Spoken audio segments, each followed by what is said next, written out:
pogodilo Sloveniju poginule najmanje 2 osobe. Zbog izlijevanja Savinje, evakuacija stanovništva iz Celja. U spasilačke operacije uključila se i vojska. U Sloveniji su se nakon obilnih kiša izlile rijeke. U nevremenu su poginule 2 osobe. Elementarna nepogoda pogodila je Gorišku regiju, Korušku u Slovenskom Podravlju, a najteže je u Gorenjskoj. U više mjesta stanovništvo je evakuirano, a iz onih kojima ne mogu pristupiti vatrogasci ljudi se izbavljaju helikopterom. U općini Komenda, sjeverno od Ljubljane, proglašena je opća opasnost. Voda počela prodirati okoliko 3-4 sata ujutro i znači sve je rušila, sve. Radiona, dvorište, kola, tokarski, aparati, alat, sve je uništeno, znači ništa nije ostalo. Sve je bilo u vodi. Sve je bilo u vodi. Samo sam auto prebacio i izašao. Još je žena izvukla svoj automobil i to smo spasili. Ostalo je poplavljeno. Slovenski premijer Robert Golob ocijenio je da je riječ o najvećoj prirodnoj nesreći u povijesti Slovenije, te da će vjerojatno biti i najviše štete do sad, zbog čega će vlada na izvanrednoj sjednici usvojiti izmjene zakona o uklanjanju posljedica prirodnih nesreća. Z namenom da pride pomoć hitreje. Cilj je da pomoć brže stigne do lokalnih vlasti, općina i građana. Razmotrit ćemo i pomoć koju su ponudile prijateljske susjedne države i Brisele i njima zahvaljujem. Dobili smo mnogo poziva prijatelja koji nude pomoć. Tražit ćemo je na područjima gdje god je to moguće. Situacija je zbilja katastrofalna i treba uzeti pomoć koja je na raspolaganju.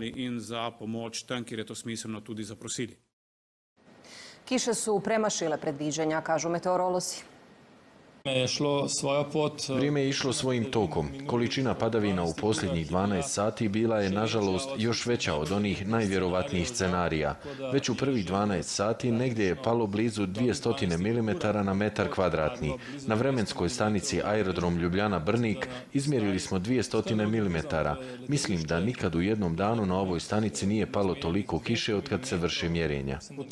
Vojska je aktivna od jutra, spašava i helikopterom. Zahvaljujem i zračnoj jedinici policije. Djelujemo zajedno. Ima i dodatnih potreba. Ako ne budemo mogli drugačije, koristit ćemo i oklopna sanitetska vozila. Situacija je teška. Izuzetno je naporno, pa zbog toga pozivam ljude da prate stanje i da se ne približavaju vodotocima, odnosno mjestima na kojima se izvodi akcija spašavanja, kako bi se izbjegle žrtve. Detalje javlja Marin Veršić. Borba s visokim vodama u Sloveniji ne prestaje. Dok je jutros najviše problema bilo u sjevernim regijama, Koruškoj, Goriškoj i Gorenjskoj, sada se pomalo ti riječni tokovi, vodene bujice premještaju prema jugu i prema istoku zemlje. U Celju kroz dan bilo je najavljivano da će se evakuirati od 250 do 300 građana, međutim čak 4000 stanovnika toga grada treba će biti izmješteno i prebivat će ovu noć u nekom drugom smještaju, a ne u toplini svojega doma. Ako govorimo o sutrašnjem danu, slovenski meteorolozi su najavljivali također nastavak padalina, bit će kiše i sutra. Danas je padalo na nekim dijelovima Sloveniji po 200 ml na metar kvadratni. Kažu meteorolozi da bi to mogao lako biti i slučaj sutra. Najopasnije 2 rijeke u Sloveniji za sada su Savinja i također rijeka Sava. Kako sve te rijeke, riječni tokovi koji dolaze iz Slovenije idu prema jugoistoku, tako se cijela ova opasnost od potencijalnih elementarnih nepogoda premješta na Hrvatsku.